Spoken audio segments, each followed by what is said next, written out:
The old house stood on a hill overlooking the town. It had been empty for years, and no one dared to go near it. It was said to be haunted by the ghost of a young woman who had been murdered there.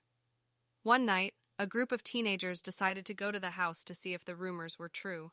They snuck up to the house and peered inside. It was dark and dusty, and the only sound was the wind whistling through the cracks in the walls. The teenagers decided to go inside. They walked through the house, their footsteps echoing in the silence. They came to a room that was different from the others.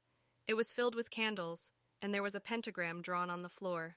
The teenagers stopped in their tracks. They knew that they had found the place where the young woman had been murdered. They felt a chill run down their spines. Suddenly, they heard a noise.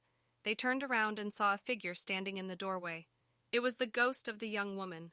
She was dressed in a white gown, and her hair was long and black. Her eyes were filled with hatred. The teenagers screamed and ran out of the house. They didn't stop running until they were safe at home.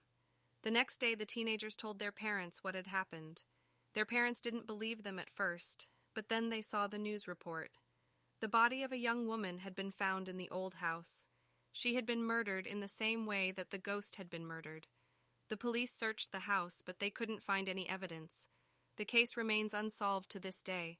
The teenagers know that they saw the ghost of the young woman. They know that she is still haunting the old house. They will never go back there again. The teenagers were haunted by the ghost of the young woman. They couldn't stop thinking about her. They had nightmares about her. They were afraid to go to sleep. One day, one of the teenagers, a girl named Sarah, decided to go back to the old house. She wanted to find out why the ghost was haunting her. Sarah went to the house at night.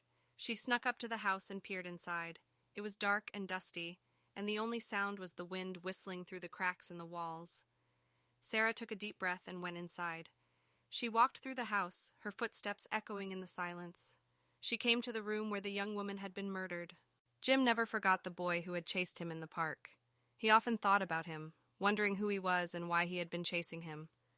One day, Jim was talking to his uncle about the boy. "I've never seen him before," Jim said. "I don't know why he was chasing me." "I don't know either," said Jim's uncle, "but I think he was just lonely." "Lonely?" asked Jim. "Yes," said Jim's uncle. "He probably didn't have any friends. That's why he was chasing you. He wanted someone to play with." Jim thought about what his uncle said. He realized that his uncle was probably right. The boy had been chasing him because he was lonely. "I'm sorry," Jim said. "I should have stopped to talk to him." "It's okay," said Jim's uncle. "You didn't know." Jim felt bad for the boy. He wished he could have been friends with him. But it was too late now. The boy was gone. Jim never saw the boy again, but he never forgot him either. He often thought about him and wondered what happened to him.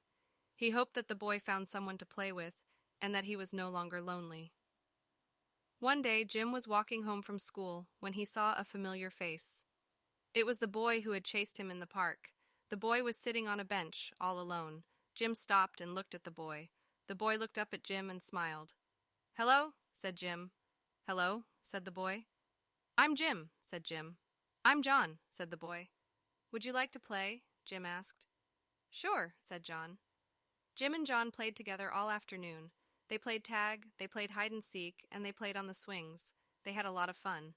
When it was time to go home, Jim and John said goodbye. "I had a lot of fun," said Jim. "Me too," said John.